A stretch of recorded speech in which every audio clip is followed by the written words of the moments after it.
पिछले एपिसोड में हमने देखा था कि एरन अपने टाइटन फॉर्म में पूरी तरह कंट्रोल खो देता है और मिशन लगभग फेल होने की कगार पर पहुंच जाता है। लेकिन उसके साथी उसे छोड़कर भागने के बजाय अपनी आखिरी सांस तक उसकी रक्षा करने का फैसला करते हैं। दूसरी तरफ जीन की ओडीएम गियर भी ठीक से काम नहीं कर रही होती है। वो एक घर के अंदर फंसा हुआ है और चारों तरफ टाइटन्स घूम रहे हैं। ऐसे में उसके पास सिर्फ एक ही रास्ता बचता है।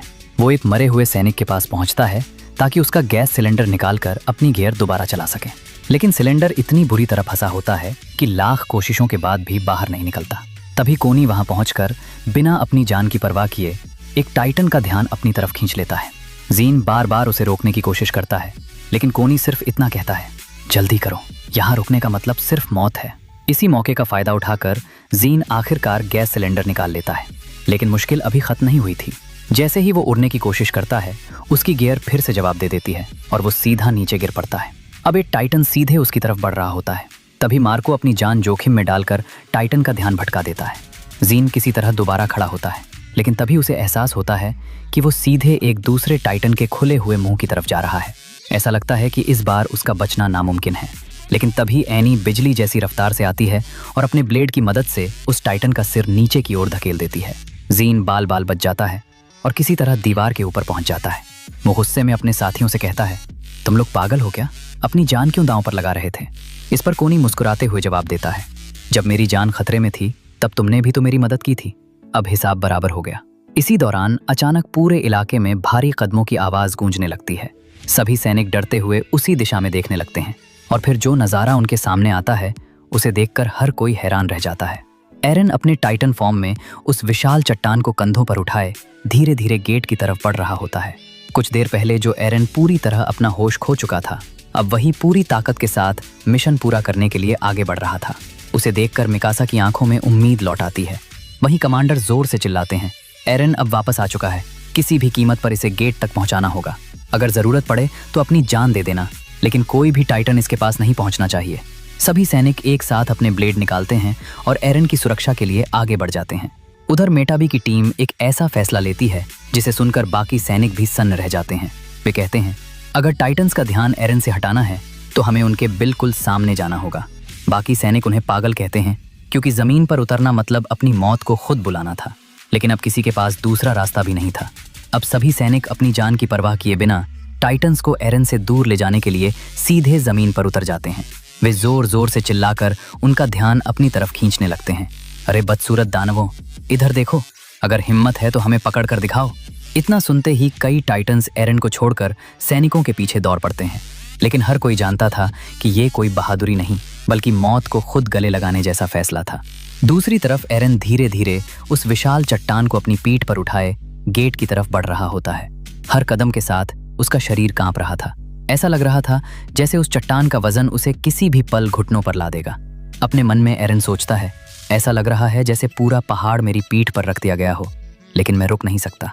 उसी समय उसकी नज़र नीचे लड़ रहे अपने साथियों पर पड़ती है। वो मन ही मन चिल्लाता है, मिकासा, आर्मिन, यहाँ मत रुको, ऊपर चले जाओ, नहीं तो तुम सब मारे जाओगे। लेकिन उसके दोस्त पीछे नहीं हटते। उधर मेटाबी और उसकी टीम लगातार टाइटन्स को अपने पीछे दौड़ाती रहती है। एक एक करके सैनिक अपनी जान गंवाने लगते हैं, लेकिन कोई भी पीछे मुड़कर नहीं देखता। मेटाबी भी आखिरकार एक टाइटन के हाथों मारा जाता है, लेकिन मरते मरते भी उसने टाइटन्स को एरन से काफी दूर पहुंचा दिया था। इसी दौरान एरन को अपने बचपन की एक बात याद आती है, जब किसी ने उससे पूछा था, दीवारों के बाहर आखिर ऐसा क्या है जिसके लिए तुम अपनी जान जोखिम में डालना चाहते हो? तब एरन ने जवाब दिया था, क्योंकि इस दीवार के बाहर की दुनिया मेरा जन्मसिद्ध अधिकार है। हम सब आज़ाद पैदा हुए हैं। अगर कोई हमारी आज़ादी छीनने की कोशिश करेगा तो हम उससे लड़ेंगे, चाहे दुनिया कितनी भी बेरहम क्यों ना हो। यही बातें उसके अंदर फिर से हिम्मत भर देती हैं। वो अपने आप से बार बार कहने लगता है, लड़ो लड़ो लड़ो, बस आगे बढ़ते रहो। इसी बीच एक आखिरी टाइटन गेट के बिल्कुल सामने खड़ा हो जाता है। अगर उसे नहीं रोका गया तो पूरा मिशन यहीं खत्म हो जाएगा। तभी मिकासा बिजली की रफ्तार से उसके ऊपर टूट पड़ती है और उसकी एक आंख काट देती है। टाइटन कुछ पल के लिए अंधा हो जाता है। उसी मौके का फायदा उठाकर आर्मिन जोर से चिल्लाता है, एरन, अभी। अगले ही पल एरन अपनी बची हुई सारी ताकत लगाकर उस विशाल चट्टान को गेट की तरफ धक्का दे देता है। धड़ाम! एक जोरदार धमाके के साथ वो चट्टान दीवार के टूटे हुए हिस्से में बिल्कुल फिट हो जाती है। जिस गेट से हजारों टाइटन्स अंदर आ रहे थे वो हमेशा के लिए बंद हो चुका था। कुछ पल पहले तक पूरे शहर में सिर्फ चीखें सुनाई दे रही थीं, लेकिन अब चारों तरफ सन्नाटा छा गया था। रिको की आंखों से आंसू निकल पड़ते हैं और वो आसमान की तरफ फ्लेयर दागते हुए कहती है, साथियों, तुम्हारी कुर्बानी बेकार नहीं गई। आज इंसानियत ने इतिहास रच दिया। दूर दीवार पर खड़े कमांडर पिक्सिस भी पीले धुएं का सिग्नल देखते ही समझ जाते हैं कि मिशन आखिरकार सफल हो चुका है। लेकिन लड़ाई अभी पूरी तरह खत्म नहीं हुई थी। एरन ने तो गेट को सील कर दिया था, लेकिन वो खुद अपने टाइटन बॉडी के अंदर बेहोश पड़ा था। उसका शरीर टाइटन के मांस से इस तरह जुड़ चुका था कि उसे बाहर निकालना नामुमकिन लग रहा था। मिकासा घबराकर आर्मिन से पूछती है, आर्मिन, एरन कैसा है? आर्मिन उसके शरीर को छूकर कहता है, ये अभी भी बेहोश है और इसका शरीर आग की तरह तप रहा है। वो पूरी ताकत से एरन को बाहर खींचने की कोशिश करता है, लेकिन कोई फायदा नहीं होता। तभी रिको कहती है, अगर इसे बाहर नहीं निकाल सकते तो टाइटन का मांस काट देते हैं। मिकासा तुरंत उसे रोकते हुए कहती है, रुको, अगर इससे एरन को कुछ हो गया तो? लेकिन उनके पास सोचने का समय भी नहीं था। उसी वक्त दो टाइटन्स उनकी तरफ तेजी से बढ़ने लगते हैं। आर्मिन के चेहरे पर पहली बार साफ डर दिखाई देता है। उसे लगता है कि अब सब खत्म हो चुका है, लेकिन अगले ही पल हवा को चीरती हुई दो चमकती हुई तलवारें सामने से गुजरती हैं। एक ही झटके में दोनों टाइटन्स जमीन पर गिर पड़ते हैं। सब हैरानी से उस रहस्यमयी सैनिक की तरफ देखते हैं। पहले तो आर्मिन को लगता है कि शायद मिकासा ने उन्हें बचाया है, लेकिन मिकासा तो उसके बिल्कुल पास खड़ी थी। तभी उस सैनिक की यूनिफॉर्म पर बने विंग्स ऑफ फ्रीडम का निशान दिखाई देता है और तभी पहली बार सामने आते हैं कैप्टन लिवाय। लिवाय चारों तरफ नजर दौड़ाते हुए शांत आवाज में कहते हैं, अच्छा, अब कोई मुझे बताएगा कि यहाँ आखिर चल क्या रहा है? इसके बाद पूरे एक दिन तक सैनिक ट्रॉस डिस्ट्रिक्ट के अंदर बचे हुए सभी टाइटन्स का सफाया करते रहते हैं। दीवारों पर लगी तोपें लगातार गोले बरसाती रहती हैं, जबकि सर्वे कॉर्प्स बाकी बचे टाइटन्स को खत्म कर देता है। इसी ऑपरेशन के दौरान पहली बार दो टाइटन्स को जिंदा पकड़ लिया जाता है ताकि उनके बारे में और जानकारी हासिल की जा सके। लेकिन इस जीत की कीमत भी बहुत भारी थी। 207 सैनिक या तो मारे जा चुके थे या लापता थे, जबकि लगभग 900 सैनिक घायल हो चुके थे। इंसानों ने पहली बार टाइटन्स के खिलाफ इतनी बड़ी जीत जरूर हासिल की थी, लेकिन इतनी कुर्बानियों के बाद कोई भी इस जीत का जश्न नहीं मना पा रहा था। उधर जीन की नजर एक अधूरी लाश पर पड़ती है। पास खड़ी महिला उससे पूछती है, क्या तुम इसे पहचानते हो? जीन कुछ पल तक चुप रहता है, फिर भारी आवाज में कहता है, 104वें कैडेट कॉर्प्स, स्क्वाड 19 का कप्तान मार्को बॉट। ये कहते ही वो वहां से चला जाता है, क्योंकि अपने दोस्त की ऐसी हालत देखकर उसकी आंखें नम हो चुकी थीं। कुछ देर बाद एरन की आंख खुलती है, लेकिन वो खुद को एक अंधेरी जेल में जंजीरों से बंधा हुआ पाता है।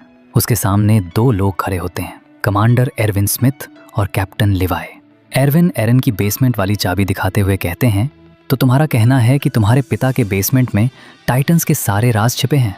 एरन बिना झिझक जवाब देता है, हाँ, मेरे पिता ने यही कहा था। लिवाय बीच में मुस्कुराते हुए बोलते हैं, तुम्हारे पिता भी गायब हैं और तुम्हारी याददाश्त भी। सुनने में तो ये अच्छी कहानी लगती है, लेकिन एरविन उन्हें रोकते हुए कहते हैं, हम जानते हैं कि इसके पास झूठ बोलने की कोई वजह नहीं है। फिर वो एरन से सबसे ज़रूरी सवाल पूछते हैं, अगर हम फिर से शिगांशिना जाएंगे और दीवार को दोबारा सील करेंगे तो क्या तुम इंसानों का साथ दोगे? कुछ पल तक एरन चुप रहता है।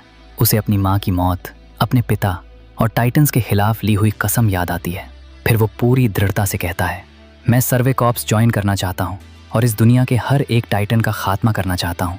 ये जवाब सुनकर लिवाय हल्की सी मुस्कान के साथ कहते हैं, ठीक है, इसकी जिम्मेदारी मैं लेता हूँ। अगर इसने कभी इंसानों के खिलाफ जाने की कोशिश की तो इसे अपने हाथों से मैं ख़त्म कर दूंगा। और इसी फैसले के साथ एरन येगर आधिकारिक रूप से सर्वे कॉर्प्स का सदस्य बन जाता है। यहीं पर इस शानदार एपिसोड का अंत होता है, लेकिन एरन की असली परीक्षा अभी शुरू होने वाली थी। अगले एपिसोड में उसका फैसला पूरी मिलिट्री के सामने होने वाला है कि वो इंसानियत का हथियार बनेगा या फिर सबसे बड़ा खतरा।